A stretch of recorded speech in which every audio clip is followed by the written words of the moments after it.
Aloha everyone, it's story time. This book is called Māui, the Mischief Maker.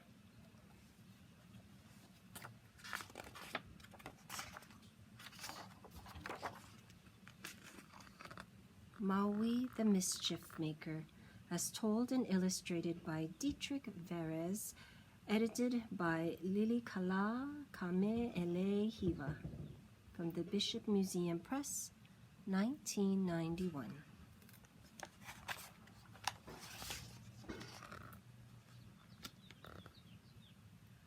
Maui's mother was Hina-a-Keahi, Hina of the fire. Her cousins were the alai birds, who knew the secret of making fire. Maui's father was Akalana. At the time of this story, Hina-a-Keahi and Akalana already had 3 sons, whose names all began with Māui. They were Maui Mua, Maui the first, Maui Vaena, Maui the middle one, and Maui Iki Iki, Maui the little one. One day, Hina went to the seashore to pick limu, or seaweed. There, at the edge of the water, she found a malo, a man's loincloth. She put it on and fell asleep. Some time later, she woke and learned that the malo belonged to her husband, Akalana, and that she had mysteriously become pregnant after putting it on. When Akalana heard this, he said, "This child would be our ali'i. He will be our chief. Maui Akamai would become the most famous of all his brothers."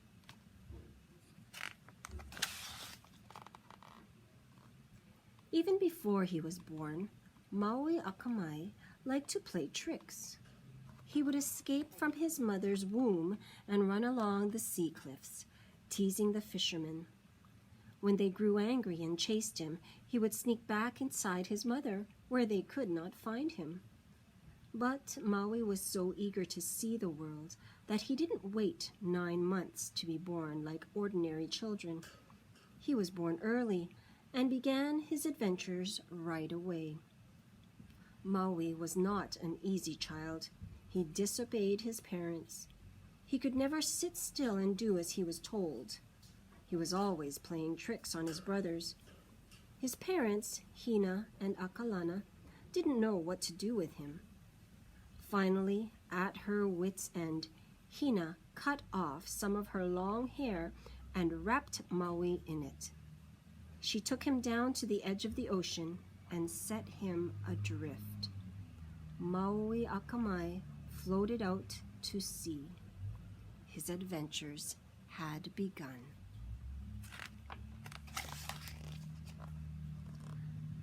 As Maui floated in the ocean, a large jellyfish swam up under him and carried him far away to the sacred lands of Kuaihelani, where the great Akua, the gods Kane and Kanaloa, lived.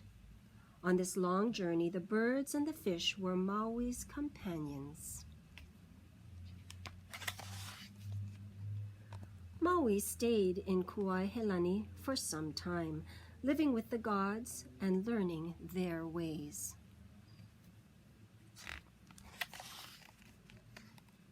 While Maui Akamai was living with Kane and Kanaloa in Kuaihelani, he learned about many things. One of them was ava, the god's favorite drink.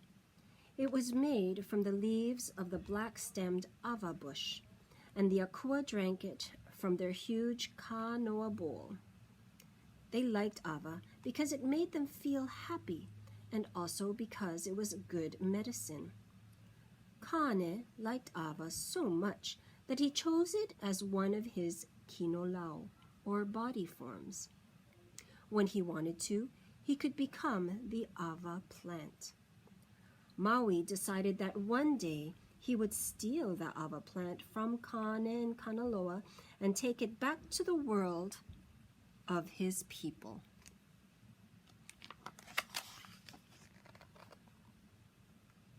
Kane and Kanaloa grew another useful plant in Kuai Helani.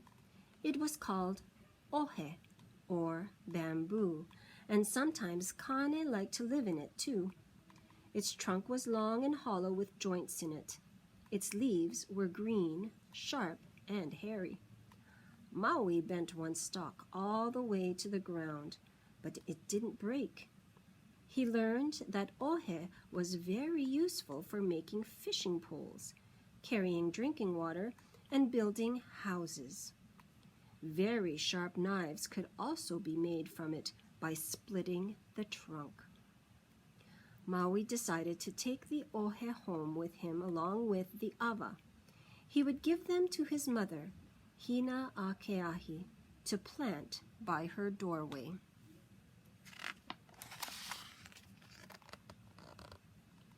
As time passed, Maui grew restless in Kuai Helani, and at last the day came when he knew he must return to his home and his people.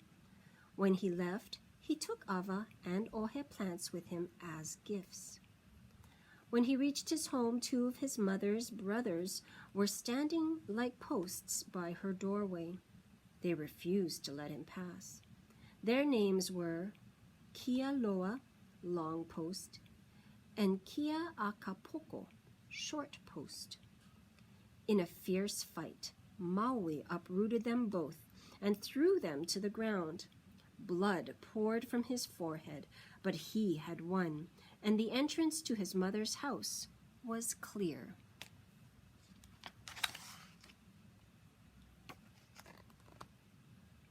One day, Maui's mother wanted to eat fish, and so to please her, Maui decided he would learn to catch fish. Hina sent him to his father, who gave him the sacred fish hook named Manaiakalani, or hook from the heavens. It was curved with a sharp barb at the end that made it very hard for the fish to wriggle off once it was caught.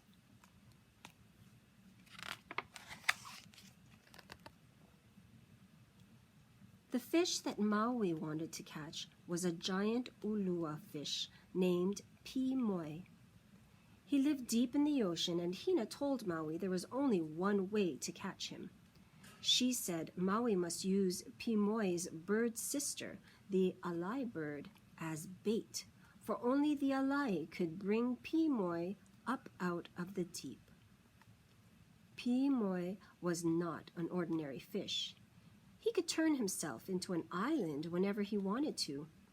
When he did this, he became very, very heavy. Maui wanted to catch Pimoi so that he could join the islands together and make one large island.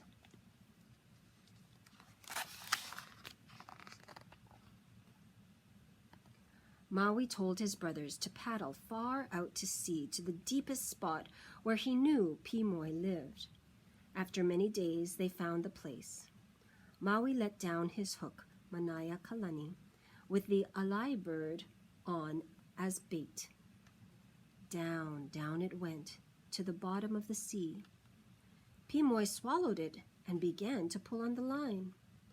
For 2 days and nights, Maui fought to bring the great fish up from the bottom. His brothers struggled to keep their canoe from overturning. The waves churned, and the ocean heaved with fierce battle.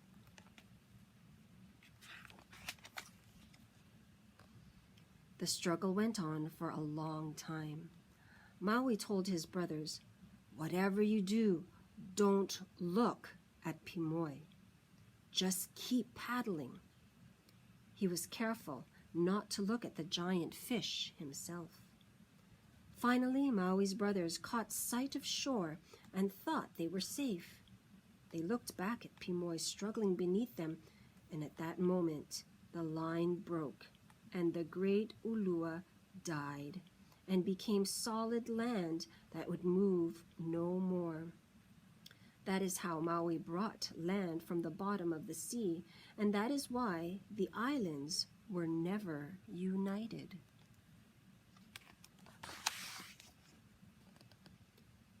Having fished an island out of the sea, Maui jumped out of the canoe and began to free the sacred hook from the island. When he had freed the great hook, he threw it up into the sky, where it became the constellation known as Maui's fish hook. It still hangs there today, known to some as Scorpio.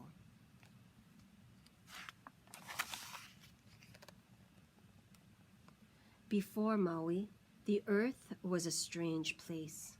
The sky lay right down along the ground, and so there was very little room for anything. Trees could not grow very far. Their leaves had to grow flat as they still do today. Birds had no room to fly. And worst of all, people couldn't stand up and walk. They were forced to crawl on their hands and knees through the low bushes.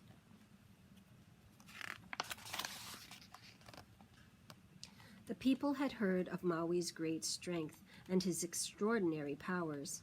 They came to him, complaining about the low sky. "Please help us," they said. "Please lift the sky." This was just the kind of challenge Maui enjoyed. Just then, a woman came by, carrying a gourd full of water. Maui felt thirsty and asked her for a drink, and in return, he promised to lift the sky for her. After he had drunk the woman's water, Maui began to push the sky with all his might.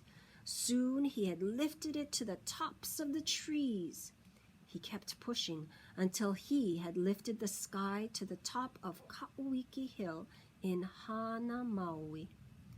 Then he braced himself, gave one last push, and lifted the sky to where it still is, above the great volcano Haleakala. Today the sky may hang low over Haleakala, but it never touches Ka'uiki Hill.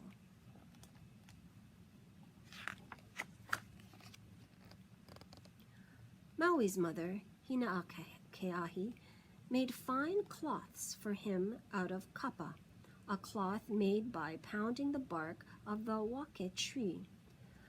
After it has been soaked and pounded, kapa must dry in the sun before it can be worn. But in those times the days were very short, because the sun would always race across the sky. The people barely had enough daylight to do their work before the sun was gone and it was time to sleep again. Hina's kapa never had time to dry in the sun. She asked Maui to do something about it.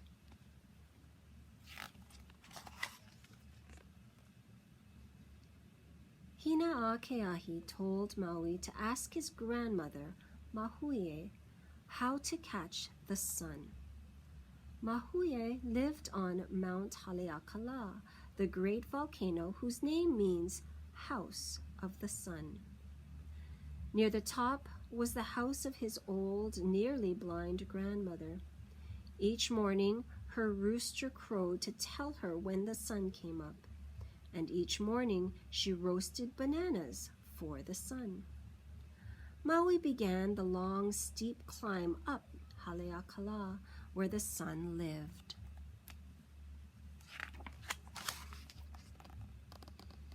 When Maui got to his grandmother's house, he asked her how he could catch Kala, the sun. Mahuie gave Maui a sacred adze and strong rope. She told him to hide it in the roots of the old wili tree that grew near her house, and to lasso Kala's legs as soon as he appeared on the eastern rim of the crater.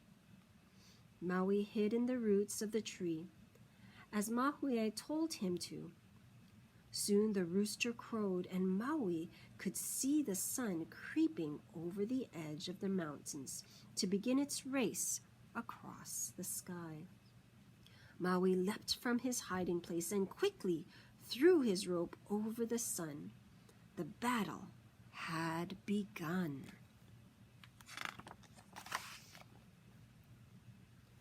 Maui did just what his grandmother had told him to, and soon Kala was caught in his ropes and struggling to escape back into the sea.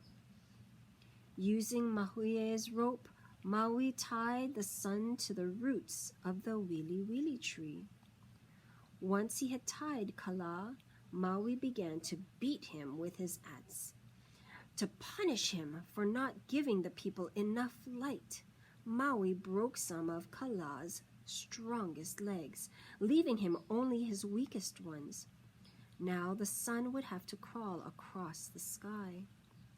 Kala begged Maui to stop and promised never again to hurry. From then on, the days were much longer, so that Hinaʻakeahi and all the others could dry their kapa in the sun, and the people could have fine clothes to wear.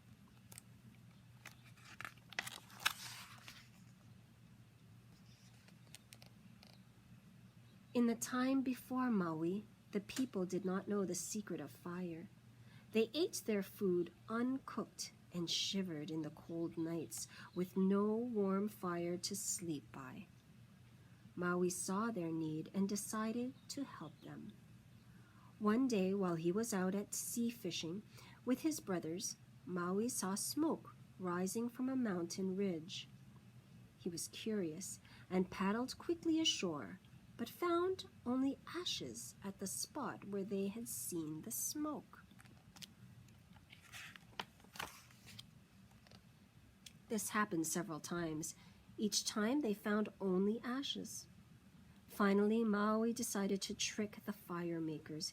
He hid behind a rock and sent his brothers to sea in the canoe with a large kapa-covered gourd that from far away looked just like him. The trick worked.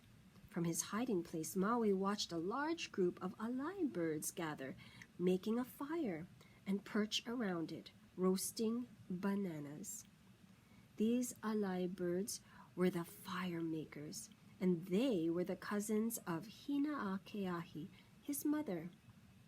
He watched and listened. The alai birds didn't want to share their secret with anyone, not even with their own cousin's son. That was why they always waited until Maui went out fishing before making their fires. But Maui must have made a sound because the birds saw him and took fright. Quickly, they put out the fire and ran off into the bushes. Maui chased after them and caught their leader, Alaihuapi, or Alai the Stingy, who was so full of roasted bananas that she couldn't run very fast. Maui forced Alaihuapi to teach him the art of making fire. At first, she tried to trick him by telling him to rub together the stalks of the bananas and also the taro plants, but those plants were full of water and wouldn't make a spark. Maui was very angry and threatened to kill her unless she told him how to make fire.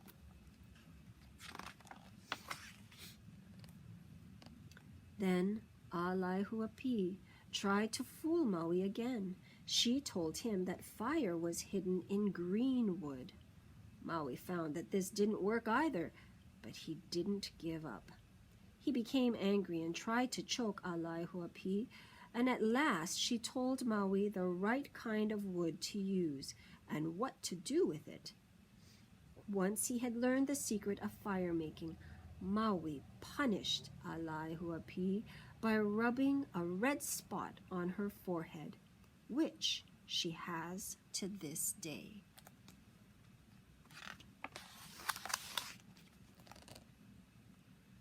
Maui invented the first kite and was very fond of kite flying. His kites were bigger than a house and shaped like the lupe or stingray, and the kite string was made of the strongest olona cord.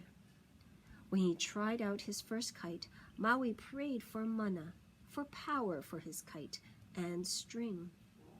The huge kite began to rise very slowly, but there was not enough wind to carry it all the way up.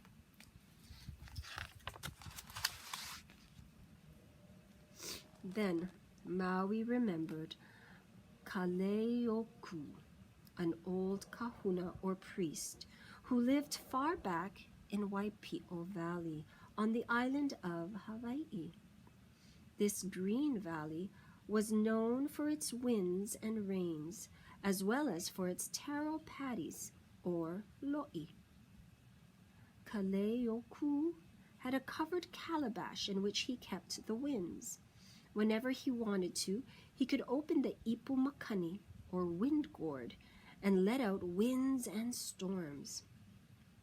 Maui went to Waipio Valley and asked Kaleoku to give him a wind to fly his kite. The old kahuna agreed, and when he opened his gourd, out rushed a gust of wind that carried Maui's kite far up into the sky, where it floated gracefully, like a stingray gliding through the sea. After that, Maui always had enough wind for his kite. Maui passed on his love of kite flying to his people, who still fly kites today.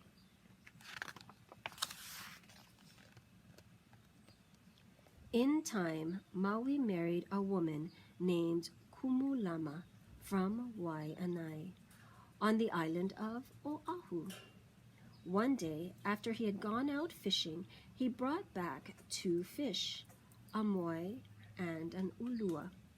He took them to Luaehu Heiau to offer them to the gods in thanks for his good luck. But, feeling hungry, he began to eat one of the fish, even though he knew he shouldn't.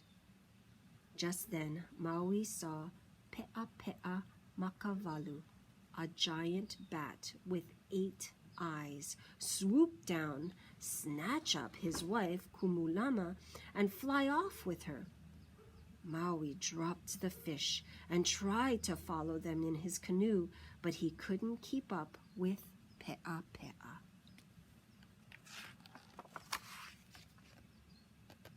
Maui did not know where the bat had taken his wife, so he asked his mother, Hina'akeahi, what to do.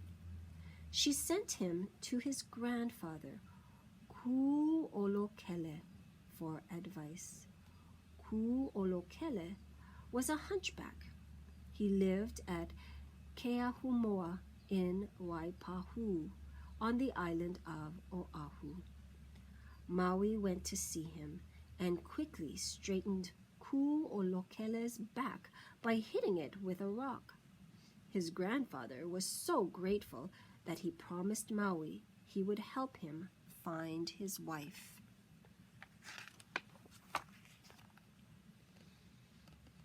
Using feathers, tea leaves, ie, and olona cord, Ku'olokele showed Maui how to build a giant bird kite. When it was finished, they tested it from a high mountain slope. It worked perfectly. With his kite, Maui could now follow the giant bat and rescue Kumulama.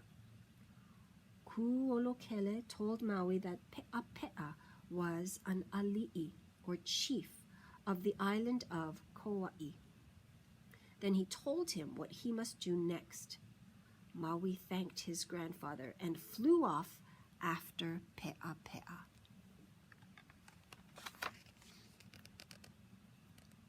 Maui followed his grandfather's instructions and flew to Mana, a place on Kauai where Pe'ape'a lived. When he heard about the strange bird, Pe'ape'a said to the people there, "That is my bird. It is kapu. It is only for me, and I will protect it." When Maui landed, the people led him to the sleeping house of their chief. In the sleeping house, Maui waited for night to come and the bat to fall asleep. But Pe'ape'a had 8 eyes and kept 2 of them open while the rest slept. When morning had almost come, Maui still had not had a chance to kill Peʻapeʻa, so he prayed to his mother to hold back the dawn. Finally, all of the bat's eyes were closed. Maui swiftly climbed out of his bird body and cut off the great bat's head, taking out the eyes. He found Kumulama, and together they flew home in the bird kite. When they got there, Maui drank the eyes of Peʻapeʻa in a cup of ava. He had destroyed the giant bat and rescued his wife.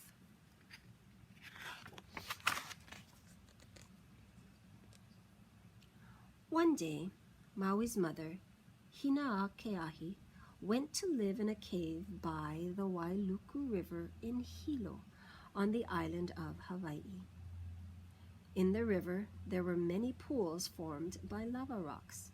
The water rushed through the pools so fast that it seemed at times to be boiling. At night, Hina would come out of her cave to sit by the pools and watch the moon shining in the water.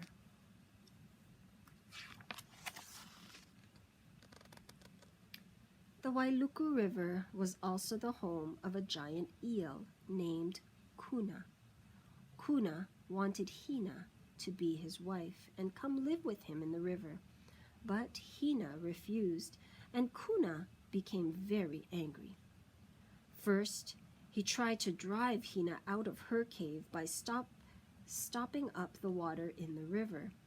Then he threw logs and large stones into the water. Finally, Kuna flooded Hina's cave by making the river rise and overflow its banks, nearly drowning Hina. From her cave, she called to Maui to help her. Maui heard Hina's calls and rushed to help her, but Kuna saw Maui coming and hid in the river pools. Maui wasn't fooled. He heated stones in a fire and threw them into the pools, making them steam He heated stones in a fire and threw them into the pools, making them steam and boil until Kuna had to come out. Then Maui chased the giant eel from pool to pool until finally he trapped him and killed him with a wooden club.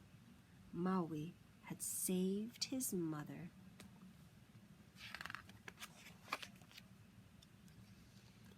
There are many stories of Maui's death. One takes place in Waipio Valley on the island of Hawaii, where the gods Kane and Kanaloa lived. Maui spotted the gods cooking one day and tried to steal their bananas by spearing them with a sharp stick. Kanaloa flew into a rage, chased Maui down, and dashed his brains out on the rocks. It is said that the earth of Waipio Valley is stained red with Maui's blood.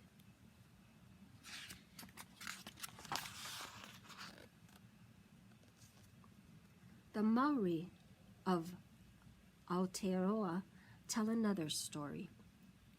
They say Maui wanted to conquer the goddess of death, Hinenui Te Po, so that people could live forever. Maui's mother told him that if he traveled through the body of Hinenui Te Po and came out of her mouth, she would lose the power of death over humans. So Maui turned himself into a caterpillar and crawled into her womb.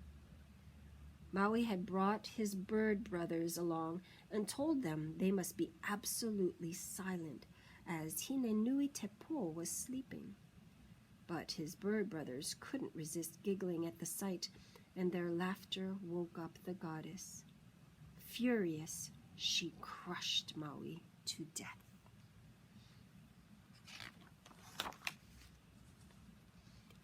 We cannot be sure of what really happened to Maui, or even that he is really dead. After all, according to some, he was a kupua, a shape changer, and could thus take any form he wanted. It may be that Maui has simply gone off on another adventure in another part of Polynesia and will soon reappear. Maui Akamai may be laughing at us now, wherever he is.